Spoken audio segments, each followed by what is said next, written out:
So here's the question. Why is Sky News, once the cheer squad for the Liberal Party, now tearing into Susan Lee and calling the Liberals an insipid rabble? When your biggest fans turn into hecklers, you know something's gone terribly wrong. So let's unpack why the right-wing media are savaging the very party they once sheltered.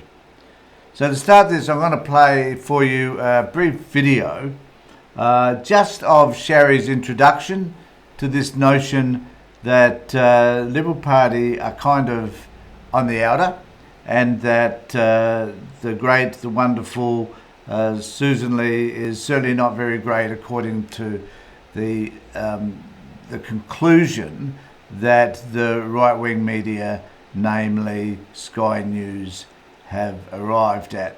So here's Sherry talking about Susan Lee, and just to give you a sense as to what all of this means to Sky News.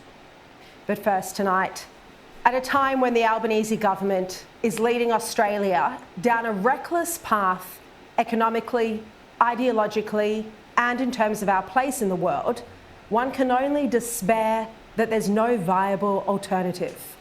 The Federal Liberal Party has been reduced to an insipid rabble, lacking an identity or purpose. And it's a reflection of its leader, Susan Lee, who doesn't know... Here we go. This is where the criticism starts, but there is no end to it either. ...what she stands for or believes in. She's lacking in both conviction and confidence, and the party mirrors her position.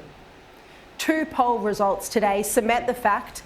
I'll just play these for you because these are really interesting stats, given that this is coming from the right-wing media, the Liberal Party, normally what I would call the Liberal Party network.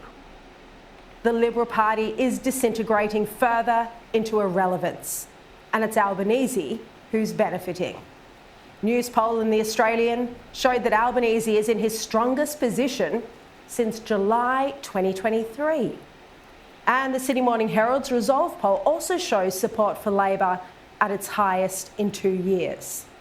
It says on a 2-party preferred basis, Labor has widened its lead over the coalition to 59-41, its strongest result since April 2023, and get this, a 4-point increase on May. A 4-point increase on May when the election was held.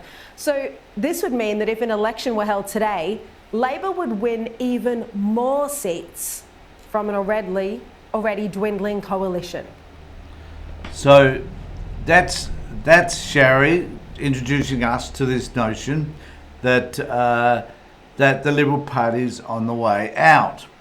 Given it's only early days yet, I'm not here to defend the Liberal Party, but I'm here to remind you that this is an area that, as I said earlier, that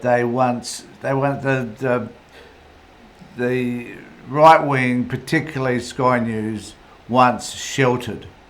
They saw this as a party that supported their notions around, anti-socialism, almost anti-everything that Albanese stood for, and everything including freedom of speech, I guess. So what I need to say is, welcome to my show. Today we're diving into the strange spectacle, as I've just outlined, of Sky News attacking the Liberal Party.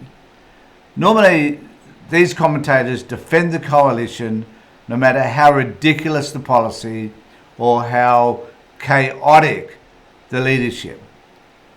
And that's what I've been talking about in relation to Sherry in particular. But now they're just offering critique. They're practically throwing stones. So, and this is amazing to me. So just kind of let's look at why. Now, the Liberal Party is floundering, no doubt about that. After their election defeat, the struggle to articulate what they stood for. Are they the party of small government, big business, religious conservatism, or just whatever Peter Dutton and now Susan Lee mumbles on a Monday morning.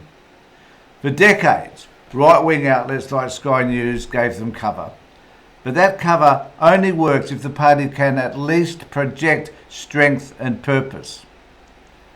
When you've lost the plot, even your immediate allies start sharpening the knives, as we've seen with Sky News. Now, here's the real kicker. Sky News doesn't exist to protect the Liberal Party. It exists, and this is really important now because I've changed my view on this, it exists to sell outrage. When the Liberals look strong, Sky sells fear about woke mobs and green elites. But when the Liberals look weak, well, that's another angle for outrage. Our once great party is now a disaster, is what they're now saying. It's all content. The Liberals have simply become the latest punching bag because weakness doesn't sell subscriptions, but a political pile-on certainly does. It is an amazing turnaround. Susan Lee is an easy target. She's not a household name, she doesn't project authority, and her attempts to hold the government to account often fall flat.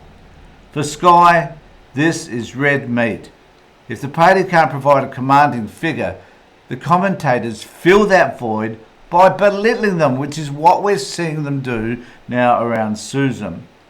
It makes for good television, even if it damages the very party Sky traditionally props up. There's also, I guess, some sort of strategy here. By attacking the Liberals, Sky News isn't abandoning them. And I think this is a really interesting notion. What it's doing is it's disciplining them. It's like a coach or a teacher, I guess, screaming at their team from the sidelines. The message is, get tough, get nastier, and stop drifting towards the centre. The attacks are meant to push the Liberals even further right, aligning them more closely with Sky's ideological agenda. The irony, of course, is that by publicly trashing the Liberals, Sky makes them look even weaker. And it's odd to see this incredible dynamic now taking place. Voters watching this don't see a strong opposition. They see a broken party torn apart not just by their rivals, but by their supposed allies. If you were designing a strategy to keep the Liberals out of power for a decade, you couldn't do any better than what Sky News are doing. So next time you see Sharry Markson or any other Sky commentator tearing strips off the Liberal Party, remember, it's not about holding politicians accountable. It's about ratings, ideology, and control. If you value independent analysis that calls out all the spin, left, right, and sky high, make sure you like this video, share it, and subscribe to the Tony Tompkins Show. Let's keep putting back the curtain on the media games that shape our politics. Thanks everybody for being with me. Take care.